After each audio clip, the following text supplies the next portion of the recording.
Hey everyone, Car here. Welcome to another episode of The Good, the Bad, and the WTF. Today I'm doing a top 5 review, and it's going to be a little bit different than my last one that I did. This is going to be more like my live action, my live reviews that I've done for my midnight showings during the summer. The reason for that is just I wanted to push something out, and I wanted to try to put it out on the first of the month, um, which I'm kind of pushing it right now anyways. But I just wanted to get something done, and I guess I just need to start setting up a schedule, which I'm going to do the first of the month. So that'll be that, and then I'll have my vlogs in between, just as fillers and stuff like that, with my little rants and all the different things that's been going on. Um, so yeah, let's get into this. My number 5 pick from my favorite directors is Clint Eastwood. Now, Clint Eastwood's been around a while, and I'm sure you've seen at least one of his movies. I mean, he has roughly about 66 acting films under his belt, and he's done 35 directing films. So I'm sure you've seen him in some aspect or know of him. I mean, he's the man with no name. I mean, how do you forget that? Well, I guess you can since he has no name, but still, I mean, some of his most memorable movies are Unforgiven, The Outlaw Josie Whale, Pale Rider, and especially his latest 2000 movies, which are Hereafter, Invictus, Gran Torino, Changeling, Letters from Iwo Jima, Flags of Our Father, Million Dollar Baby, Mystic River, Blood Work, Space Cowboys, True Crime. I mean, there's he's done almost a movie every year or every 2 years for the last 30 years, pretty much. He's done a movie every at least 2 years. So that's just directing. Acting, he's doubled that. And usually when he directs, he's also in it somewhere. Um, some of his biggest films that I really loved is Million Dollar Baby, The Outlaw Josie Wales, like I mentioned. Unforgiven is just a classic. It's just incredible. And Gran Torino, I really liked a lot. So yeah, that's my number 5 pick is Clint Eastwood. I love the way he does his extreme contrast with light and dark, and I just like his pacing that he gives to a movie. So my number 4 pick is probably a given. If you've watched, just like Clint Eastwood is kind of, well, I guess it's a given for me. But I mean, he's done so many. So my number 4 pick is Steven Spielberg, which I know. I mean, everyone probably would throw him up there anyways in their top 5, or at least their top 10. He's in there somewhere because he's done just so much. I mean, he's done E.T., he's done Indiana Jones, he's done Jurassic Park. Saving Private Ryan was pretty incredible, which he actually used old film cameras from that era to film his movie. So then it gives it that grain, it gives it that look, it gives it the hue and the coloring and everything to it. Which that's kind of going above and beyond it for a movie, especially. And Schindler's List is just probably, well, it's one of his most known movies that he's probably done, just because of the controversy and all that stuff around it.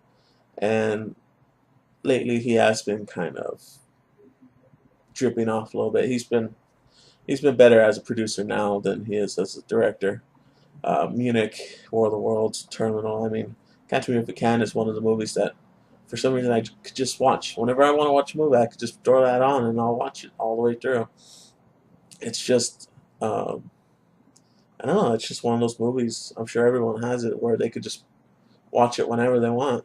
And I mean, Spielberg's pretty much a given as a director, but he deserves it. I mean, he's done so many good movies. I mean, he's also done some not so good movies, but majority roles, right?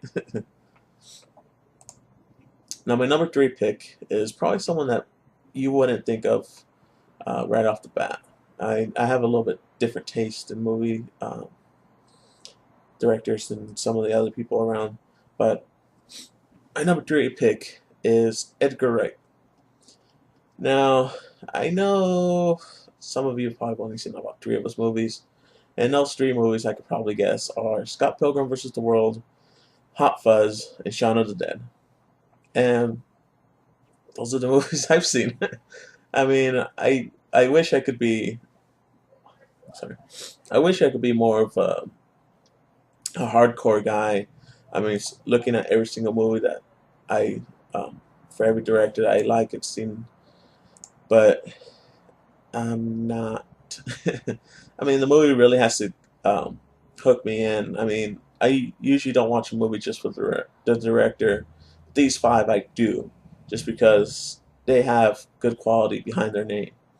And Edgar Wright, he's good at what he does. I mean, he's good at humor. He's good at that kind of dark, kind of dry humor. He's good at hitting his target audience, especially with Scott Pilgrim vs. the World. It's more of a, not so much, it's like those high school kids just getting out. I mean, it's the 1980s kids that pretty much it aims for, because that's what we kind of grew up with. We kind of grew up with arcades. We grew up with the whole changing of everything, and how, I mean, arcades were on their way out, how video games changed. I mean, we remember the classics, the Nintendo, the Super Nintendo, all those. So he really hits it off. Shaun of the Dead's just hilariously funny. I mean, me and one of my friends looks like Sean, and granted, I'm a big guy and I look like Ed, so we'll mess around with that. So Edgar Wright, my number 3 pick. Now my number 2 pick, I really didn't know about his movies until last year when I had to do a report on someone in the film industry for one of my classes, and I pulled his name, Guillermo del Toro, and I was like, holy crap! Like, I got so lucky because I knew about Pan's Labyrinth, I knew about Hellboy, but I didn't realize what else he's done. I mean, he directed Blade 2. He doesn't do too many, but when he does, he's very involved in them. I mean, he's usually involved with the creature design. He's been a creative consultant for many movies. I mean, some picks. He's been sorry, he's been a creative consultant for many other movies. Megamind, one of the newest ones. Associate producer for Beautiful, Splice. He's been producing for so many. I mean, he's produced way more than what he's directed. He only has, how did I put it? Sorry, I know this is a little weird, but he only has 11 directorial credits, which one of them hasn't even come out yet. One of the things I'm actually looking forward to is he's supposed to do a Frankenstein movie, which for him that's perfect. I mean, you couldn't pick anyone else besides him. I mean, he's done all these creature movies before, and you've seen how the creatures look and act, and it just looks so realistic. And he does so much with the budget that he gets, because he started. I mean, he started off with pretty much makeup and creature creation. I mean, that's his background, and then he went into directing. So he knows monster movies, and he knows how to do them and make them look real.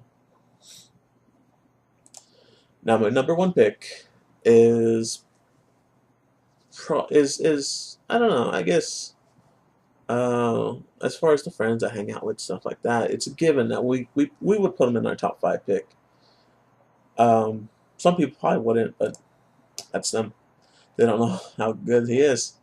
My number 1 pick is Quentin Tarantino. Now, my favorite movie of him is Reservoir Dogs, because about 80% of the movie is just a couple guys in a warehouse. I mean, the way I describe Tarantino, if someone's never seen one of his movies, it's a guy that could make 2 hours of talking seem interesting. I mean, usually talking films and stuff like that don't really work, but he makes it work. Inglourious Basterds, just the opening scene alone is, I mean, it's 15 minutes of just straight talking. It's just little here. Like, it's not too interesting in its own way, but he makes it interesting the way that the actors he gets, the people he plays that play for him and stuff like that. So yeah, if you haven't seen any of his movies, go check them out. I am running very close to my 10 minutes, so I'm going to wrap this up. Clint Eastwood number 1, just because of his writing.